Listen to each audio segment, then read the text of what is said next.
प्रभू सियावर रामचंद्र की जय. आपल्या सर्वांचं आपल्या ओम चैतन्य उपासना केंद्र वाहुरी या यूट्यूब चॅनलमध्ये सहर्ष स्वागत आहे. आज आपण कृतिका नक्षत्राचा आराध्य वृक्ष औदुंबर याविषयी माहिती पाहतोय. नरसिंह पुराण आणि विष्णू पुराणात औदुंबर वृक्षाचा उल्लेख प्रामुख्याने आढळतो. भगवान नारायणाने नरसिंह अवतार घेऊन हिरण्यकशिपू दैत्याचे पोट नखाने फाडून त्याचा वध केला होता. त्या दैत्याच्या पोटात अतिदाहक विष होते, त्यामुळे नरसिंहरूपी भगवान महाविष्णूंच्या नखांचा दाह झाला. हा दाह शमविण्यासाठी महालक्ष्मीने उमराची फळे आणली आणि त्या फळात नरसिंहरूपी महाविष्णूने नखे खुपसल्याने त्यांच्या नखाचा दाह शांत झाला. त्यावेळी महाविष्णूने औदुंबर वृक्षाला वर दिला की तू कल्पवृक्ष होशील, तू नेहमी फलयुक्त राहशील, मी लक्ष्मीसहित तुझ्याजवळ राहीन, तुझी सेवा करणाऱ्यांची सर्व इच्छा पूर्ण होतील. श्री महाविष्णूंचा आशीर्वाद प्राप्त असा हा वृक्ष असून औदुंबर या कल्पवृक्षाखाली दत्तप्रभूंचा अधिवास असतो. म्हणून औदुंबर वृक्ष हा दत्तगुरूंचा वृक्ष म्हणून सर्वत्र मानला जातो. श्री गुरु दत्तात्रेयांचा हा वृक्ष निवासस्थान मानल्याने या वृक्षाला देवपण प्राप्त झाले, म्हणून या वृक्षाला पवित्र व पूजनीय मानतात. औदुंबर वृक्षाखाली असे तापसी महाबळी, अवतार पुरुष चंद्रमौळी, वांछा तयाची पूर्वी. याप्रमाणे औदुंबर वृक्षाजवळ नित्यनियमाने दत्तगुरूंचा निवासस्थान असतो. त्यामुळे याचे दर्शन घेतले असता आपल्या सर्व इच्छा मनोकामना पूर्ण होतात. औदुंबर वृक्ष ज्या ठिकाणी असतो त्या वृक्षाच्या मुळाशी निश्चितच पाणी असते आणि ज्या ठिकाणी जमिनीत सदैव पाणी असते अशा ठिकाणी औदुंबर वृक्षाची वाढ होते. औदुंबर वृक्षाला 12ही महिने फळे येतात, म्हणून याला कल्पवृक्ष म्हटले आहे. औदुंबर हा याज्ञिक वृक्ष मानल्याने या वृक्षाच्या समिधा होम हवनाकरिता वापरतात. या वृक्ष शक्यतो कोणी तोडत नाही आणि याचा वापर फक्त यज्ञ कार्यासाठी केला जातो. औदुंबर वृक्ष आणि मानवी जीवन.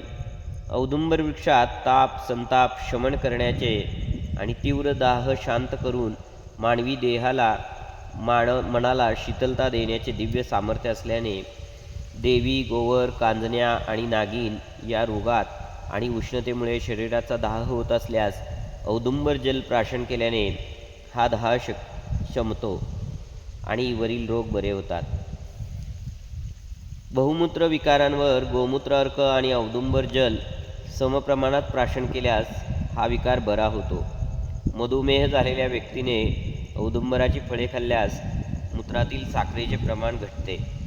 औदुंबर वृक्षाखाली इच्छित संकल्प करून श्री गुरुचरित्राचे पारायण केल्यास कोणत्याही प्रकारचे जारण मारण किंवा इतर गोष्टी, ग्रहपीडा, पितृदोष, पूर्वजांचे श्राप, देवतांचे शाप यासारख्या भयंकर शापातून आणि बाधांपासून मुक्ती मिळते.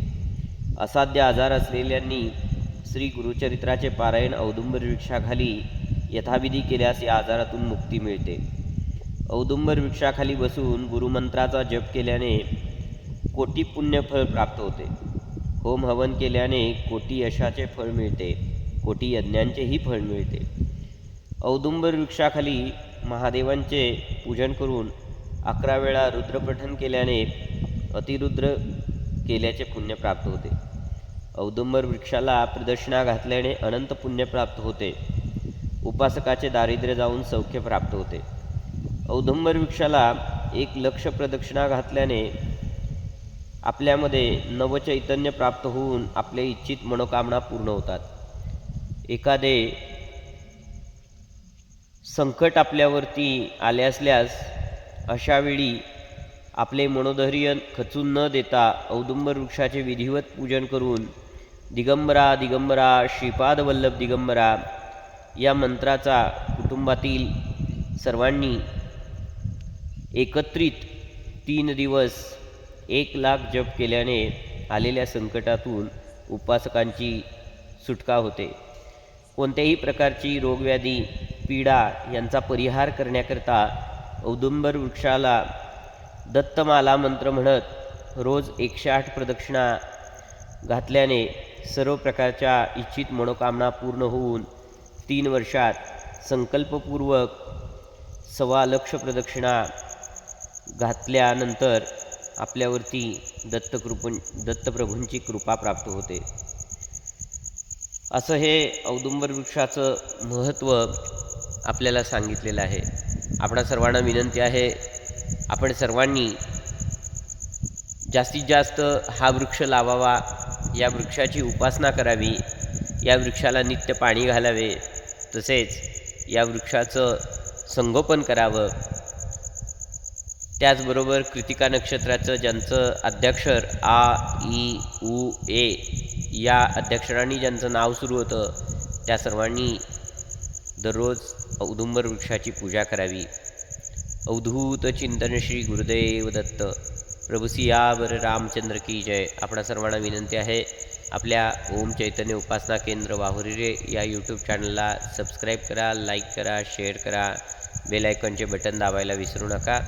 त्याचबरोबर हा औदुंबर वृक्षाची माहिती आपल्याला कशी वाटली हे कमेंट करून सांगायला विसरू नका. प्रभू सियावर रामचंद्र की जय.